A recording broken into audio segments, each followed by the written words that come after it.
Ya, teman-teman, mohon maaf ya, tadi Zoom yang kedua ternyata tidak terekod. Jadi Bu Latifah harus rekaman lagi. Nggak apa-apa. Oke, nanti biar bisa video ini Bu Latifah ulang biar bisa teman-teman lihat lagi di rumah, diulang-ulang. Jadi yang belum paham bisa dipahami lagi dengan melihat video ini di YouTube ya. Oke, tadi kita sudah sampai di ayat yang kedua ya teman-teman. Nah, di ayat kedua tadi bunyi apa? Innal insana lafi khusr. Bahwa sesungguhnya semua manusia itu dalam kondisi yang rugi. Kok bisa ya Bu, semua orang itu rugi? Baik orang kafir maupun orang mukmin. Iya, semua orang akan rugi tidak hanya di dunia, tapi juga di akhirat. Bentuknya apa ya Bu kira-kira rugi dalam hal waktu? Nah, coba kita lihat dulu ya tayangan film Nusa Rara ini biar kita coba ingat lagi apa sih yang membuat seseorang itu menjadi orang-orang yang rugi. Oke.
Ya.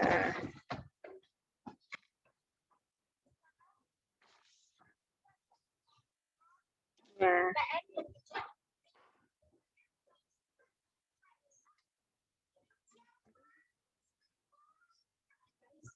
Ya.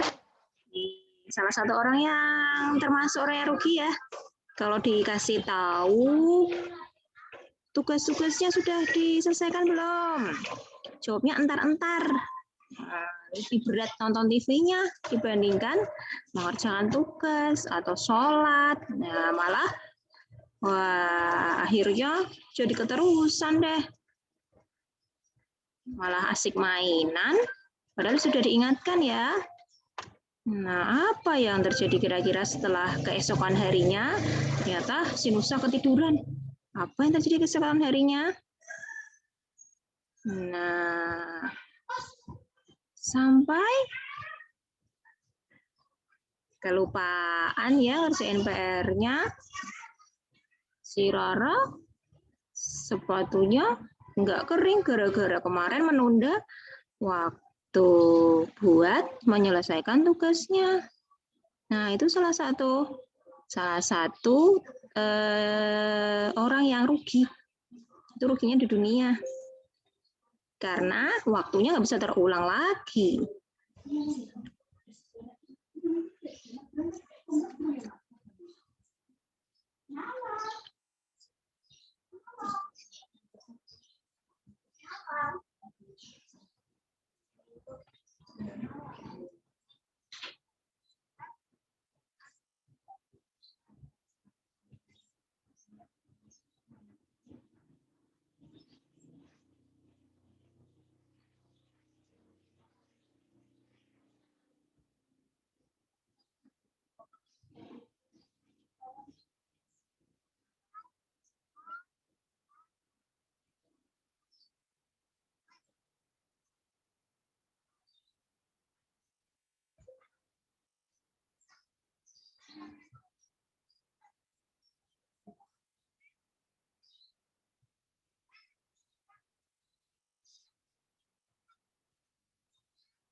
Ya, itu ya teman-teman.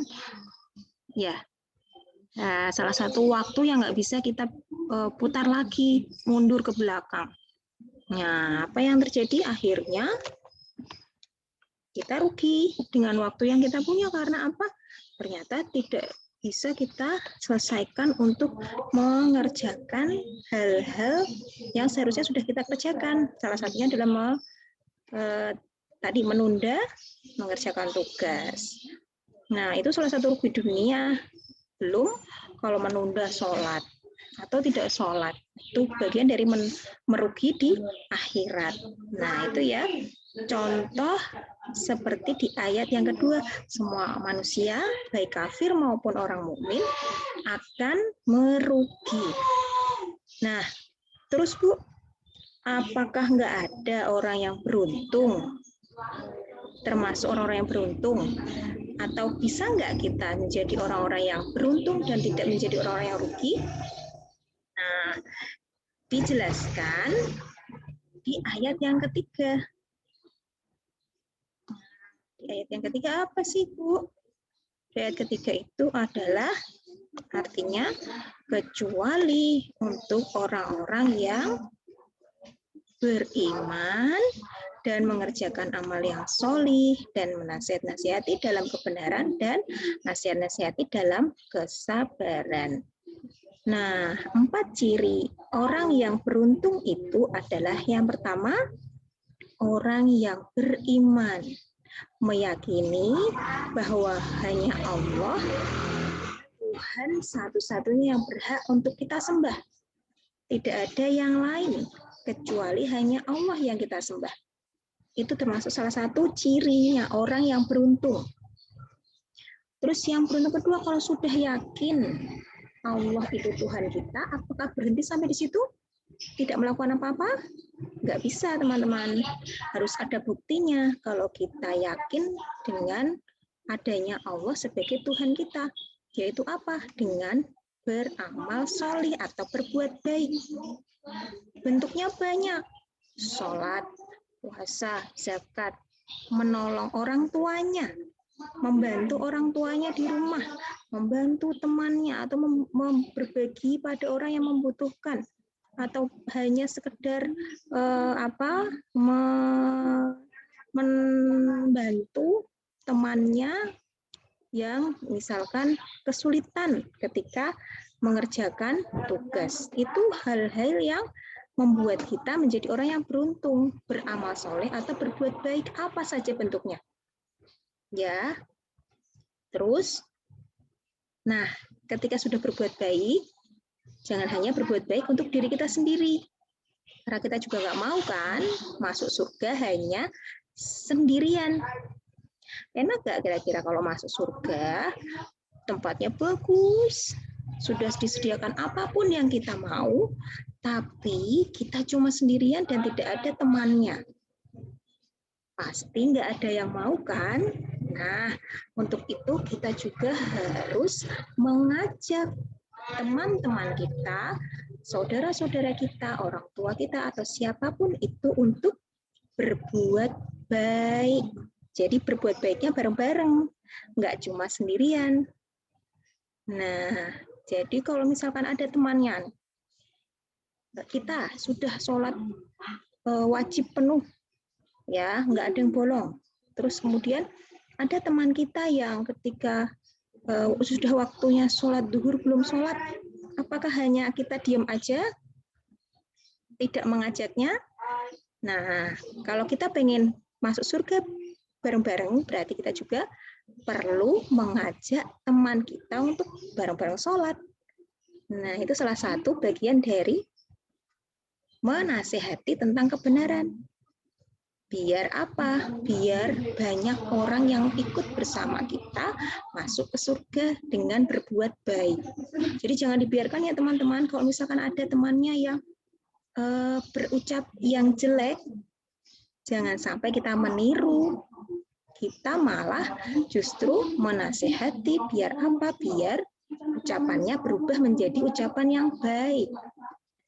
Dan saling menasihati dalam kesabaran.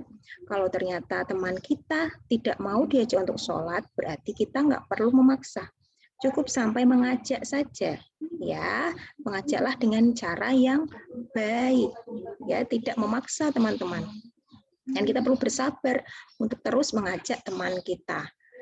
Itu ya, itu terkait dengan orang-orang yang beruntung dengan waktu yang mereka punya. Jadi orang-orang yang tidak merugi atau orang-orang yang beruntung adalah orang-orang yang selalu memanfaatkan waktunya untuk berbuat hal-hal yang baik dan bermanfaat. Jangan sampai kita termasuk orang-orang yang sudah rugi di dunia, ditambah ruginya di akhirat. Nah, kita kan nggak mau bercita-cita masuk neraka kan? Semuanya pengen masuk ke dalam surganya Allah. Makanya kenapa kita belajar tentang pentingnya waktu. Nah, salah satu caranya biar kita bisa mengenal waktu adalah dengan belajar jam juga. Misalkan nih, kalau kita sudah semangat mau sholat subuh, wah kita bangun pagi, pas mataharinya belum muncul, langsung segera kita wudhu, terus kita sholat. Terus tiba-tiba sholat subuh ya, tiba-tiba ada azan subuh. Kita nggak tahu ternyata kita tadi tuh bangun jam 3 pagi yang harusnya itu bukan sholat subuh ya, belum ada adzan subuh ya. Tapi karena kita nggak bisa membaca jam, akhirnya kita sendiri yang keliru. Nah, itu juga hal yang sepele tapi penting untuk kita belajar tentang jam. Nah, membaca jam. Oke, nah biar kita bisa membaca jam, nah kita akan belajar di tema ini. Ya, lebih khusus, lebih umumnya lagi kita belajar tentang pentingnya waktu untuk mengatur waktu-waktu kita biar apa? Biar semua waktu kita termanfaatkan dengan baik. Makanya besok, insya Allah teman-teman akan membuat jadwal aktivitas masing-masing yang nantinya silahkan teman-teman patuhi masing-masing sesuai kesepakatan dengan orang tuanya. Nah, di tema yang kedua ini di semester 2, temanya jam dengan 4 aturan yang kemarin Bu Latifah sudah share ya. Yang pertama adalah mengerjakan tugas yang sudah diberikan, diselesaikan sebagai bentuk tanggung jawab teman-teman ya. Yang berikutnya adalah melaksanakan jadwal aktivitas yang teman-teman nanti akan buat bersama orang tuanya dan disepakati bareng-bareng untuk dilaksanakan. Nah, terus yang ketiga dan keempat, kita mencontoh kebiasaan Rasulullah untuk bangun pagi dan bersegera tidur setelah Isya. Bangun pagi, ya. Indikatornya adalah kita jangan sampai kedahuluan dengan matahari. Kalau bisa, saat adzan subuh, nah teman-teman berlatih untuk bangun saat subuh. Kalau belum bisa, berarti nggak apa-apa. Pelan-pelan dari bangun pagi sebelum ada matahari muncul. Ya, kalau lebih baik sebelum adzan subuh itu sudah tambah luar biasa. Ya, tapi maksimal adalah ketika sebelum mataharinya muncul. Ya, kan kita juga harus sholat subuh. Kalau mataharinya sudah muncul baru sholat subuh, itu namanya bukan sholat subuh ya teman-teman. Dan bersegera tidur setelah Isya. Ya, boleh setelah sholat Isya kita ngobrol dulu sebentar sama keluarga kita. Tapi jangan berlama-lama, langsung bersegera tidur. Karena apa? Biar kita bisa bangun lebih pagi di keesokan harinya. Oke, biar kita juga berlatih untuk mengatur waktu kita, biar kita juga membuat badan kita semakin sehat dengan tidak bergadang di malam hari. Itu ya teman-teman, insya Allah setelah ini silahkan tuliskan apa yang tadi sudah Bu Latifah sampaikan. Hari ini kita belajar tentang makna surat Al-Hasyr. Apa aja sih tadi? Silahkan dituliskan sepenangkapan kalian. Oke, nanti setelah itu silahkan boleh di-share ke Bu Latifah. Itu ya teman-teman, terima kasih. Mohon maaf kalau ada kekurangan dari Bu Latifah. Semoga semua termasuk orang-orang yang beruntung di dunia maupun di akhirat. Kita belajar dan berlatih bersama-sama memanfaatkan waktu-waktu kita untuk hal yang bermanfaat. Termasuk Bu Latifah juga latihan, karena juga Bu Latifah belum baik juga. Makanya Bu Latifah bareng-bareng bersama teman-teman mengatur waktu agar semua waktu kita termanfaatkan dengan baik. Begitu ya teman-teman. Mohon maaf dari Bu Latifah kalau ada kesalahan. Bu Latifah tutup. Wassalamualaikum warahmatullahi wabarakatuh.